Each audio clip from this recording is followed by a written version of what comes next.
Hello, I'm Gavin, a paleontologist with the Arizona Museum of Natural History, and I'm here with my friend ACROCANTHOSAURUS right here. What a beauty. Now, at first you may look at this and go, isn't that a Tyrannosaurus Rex? Is that a Tyrannosaur? No, it is not. The Tyrannosaurus, of course, is something that maybe we are all more familiar with, something we all know and love.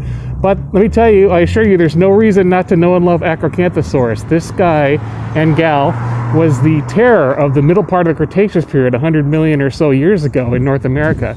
It's a good 35, 40 million years ago before T-Rex.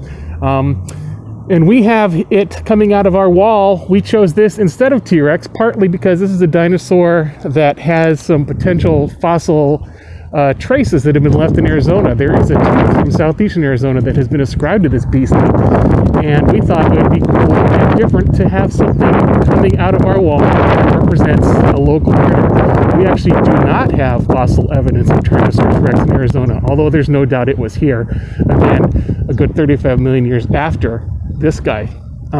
Let's take a look at some of the ways you can tell that this is not a Tyrannosaurus Rex. It's pretty big, about the same size, but one main feature is this kind of ridge on its back.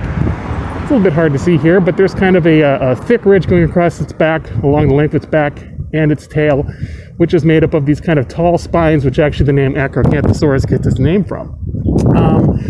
The actual use of that spine is kind of under debate. Was it for display, potentially? Was it for fat storage? Was it for thermal regulation? Maybe all of the above, maybe none of the above. And of course, you've got 3 fingers on a hand here instead of the classic 2 fingers that we think of with the Tyrannosaurus Rex. Tyrannosaurus Rex had sort of smaller, stubbier hands, smaller, stubbier arms. They're actually probably pretty beefy and muscled, but only 2 fingers. ACROCANTHOSAUR, you can see, has 3.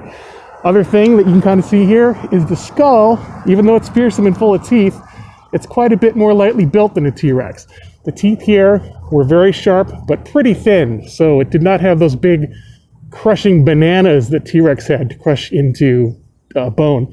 This guy was most likely just kind of shaving off big chunks of succulent flesh off of these sauropods, long-necked dinosaurs. So, this is ACROCANTHOSAURUS. We can't wait to see you guys come back to our museum when we're open. In the meantime, you can always come here and get a selfie with our ACROCANTHOSAUR. Thanks for watching. Bye.